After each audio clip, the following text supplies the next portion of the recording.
Now, have you ever wondered what Batman might hire should he need to take a city break to get away from that world of crime fighting for one weekend? I think it'd probably be something like this. Meet a micro machine, a real life one. Or as we know it now, the Mini GP3.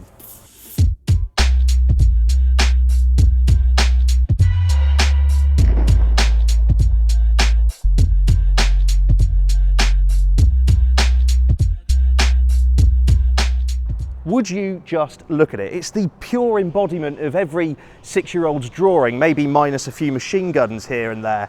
But the theatre this little car packs, pound for pound, it shames supercars. These aggressive carbon fibre flicks and wings look fresh off the Batmobile. And of course, who can deny it? That enormous rear spoiler. At the front, you'll find huge intakes that are there to suck in air and improve cooling for track performance. And those 18-inch forged alloy wheels aren't just there to look pretty, it helps reduce the overall weight of the car. You might also notice the 360mm disc brakes hiding between the spokes. In case there was any doubt whatsoever, this is the most serious performance Mini there has ever been in the vehicle's 60+ year history. Now, of course, sat beneath all of that bravado is the typical Mini design, which means it's quite a nice, compact little shape. It retains those great big, characterful, doughy eyes that people fall in love with. Although this hatchback has certainly been given a double dose of adrenaline. I cannot overstate how menacing this thing actually looks in the metal. And the fact that it's something of an attainable hot hatchback and not some overly exotic piece of inobtainium makes it all the more exciting, for me anyway. I say more attainable. They're making 3,000 of them in total, and only 575 are coming to the UK.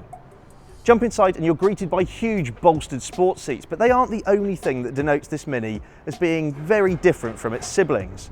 Take a look over your shoulder and you'll find masses of boot space, primarily because there are no rear seats whatsoever. This most track-focused Mini ever weighs 1,255 kilos, though don't be fooled by that strut brace. That's there more to retain cargo than improve stiffness. That said, overall stiffness on the car has been vastly improved. Under the bonnet is actually that familiar 2-litre turbocharged petrol engine, though this car has been tuned up to 302 brake horsepower and an incredible 450 Nm of torque in a Mini.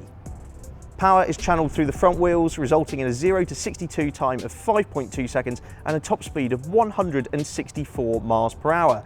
This is pocket-sized M-car performance. Sitting between those wheels is a mechanically limited slip differential, and each corner you'll find a set of sticky hand-cooked tyres. Though disappointingly for enthusiasts, there is no manual option. Instead, you have to put up with an 8-speed auto. Though said auto box is connected to some rather cool 3D printed paddles.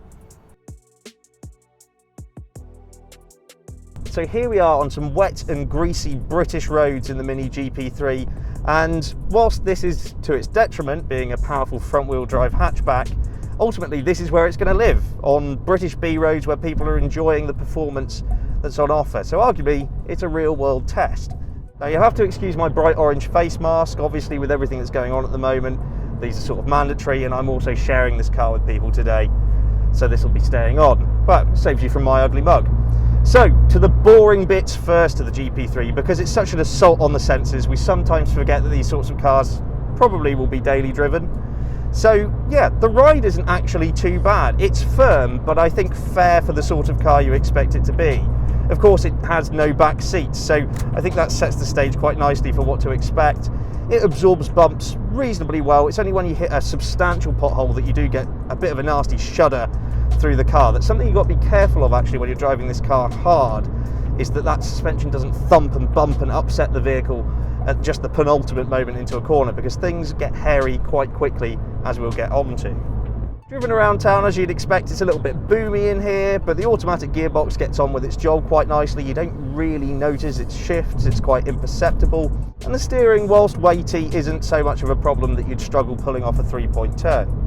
This car's biggest asset in everyday life is, of course, that it's based on a Mini. That means it's compact, it means visibility's pretty good all the way around, but all that stuff's rather dull. What we want to talk about is the devil inside.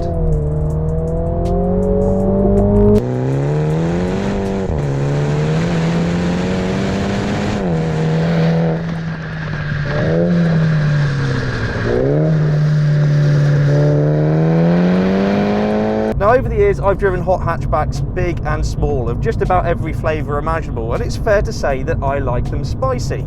I prefer things like the Type R to the Golf R and a stripped out Renault Megane to something like a Ford Focus RS. I like to feel like I'm working behind the wheel. This Mini GP3 certainly keeps you busy. The combination of having so much torque go through the front wheels, the aggressive camber, the type of tyre that this car is on today, whoa, there is torque steer galore. You put your foot down, you better be hanging on, because this wheel is going to twist and turn, and that's great. I don't mind keeping on top of a car, I don't mind keeping the steering in check, but you have to be mindful of, when you tip it into a corner, just how much grip there may be. A mechanical limited slip differential does its best to claw the car into the corner, and I have to say, turn in is actually pretty good. I like the weightiness of the steering, though it is a bit anonymous. I can understand why some people say it lacks a bit of confidence, because you have to have the faith that the chassis is going to grip and go. Thanks to that really short wheelbase, agility is absolutely on this car's side. Now, it goes without saying once you've read the top trumps car for this card, but it is rapid. Fire it off out of a junction and you're soon doing some legally questionable speeds without even really realising. Everything you see before you is recognisably Mini, except everything is going past the window at warp factor 4. It does scrabble around for grip, but that torque soon comes in. It's a really punchy turbocharged engine, this. Really strong pull through the mid-range. Though it does start to fizzle off as you approach 6,000 RPM. Now, because the GP3 does get a bit of a gallop on, those corners start coming at you very quickly, which means you really need to rely upon the brakes. I say with any hot hatchback, you can only drive it as fast as what the brakes are good, and I'm pleased to say that the brakes in this, 360mm discs, they really bite. Nice firm brake pedal, you can modulate it nicely, bleed it off through the corner, but it's that initial bite that's the headline here. I mean, I think the reduced weight of the car helps, but you can really feel that weight transfer through the corner and use that to your advantage to sort of pivot it round your hips through a bend. Now, your only complication with this car is that it likes to follow the lines in the road, so you really do have to have your wits about you as you're going through corners quickly. So what about that gearbox then? Does it take away from the experience? Well, yes and no. Like I say, you're quite busy behind the wheel, so a manual gearbox may be one too many things to concentrate on.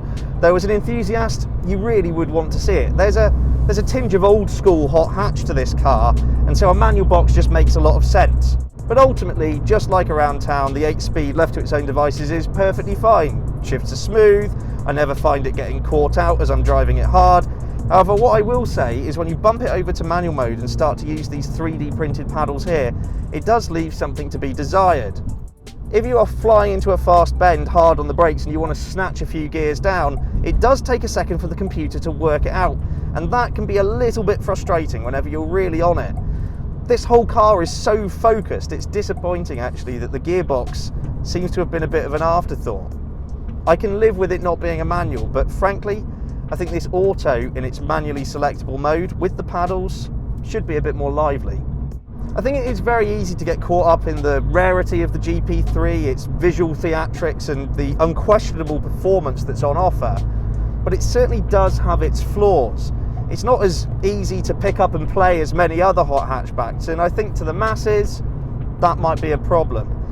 The thing I do like about it though is, I've mentioned it before, it has just a taste of old school hot hatch. You know, back in an era of maybe the late 90s, early 2000s, where they were just a little bit too powerful for their own good. And it made you think twice. It made you have a healthy dose of respect for the car for the fact that it could spit you out backwards into a hedge. And that's what this has. And to a degree, that, I don't want to say fear factor, but that sense of being on edge, particularly when the car's moving around on these greasy roads, that adds to a bit of the thrill behind the wheel, I have to say.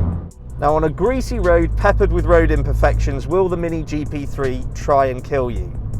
Yes, it will try and wrench the wheel from your hands, but it does it with love, with the best of intentions. It's a car that is trying to punch so far above its weight, and I think that has to be admired. For 70% of people, this car will be an instant write-off. It'll be struck from their list. They'll go for something like a hyped up Golf R, or any of the other more restrained hot hatchbacks. But there is a real challenge to try and get on top of, manage and drive this car quickly. And I think there is a small percentage of people out there who value that in a vehicle. It is very tense. And you know, maybe it shouldn't have been called the Mini GP. Maybe it should have been called the Mini S&M. At £34,000, there's no denying that this is a big sum for a little car, but what you're getting is a lot of exclusivity. Sure, the car does require a firm hand to get the best out of it, but the GP lineage speaks for itself, and any Mini fan worth their salt will be craving the GP3. Head to YesAuto.com for the latest car news and reviews, and don't forget to check us out on social media. We're in all the usual places such as Facebook, Twitter and Instagram. Simply search for YesAuto.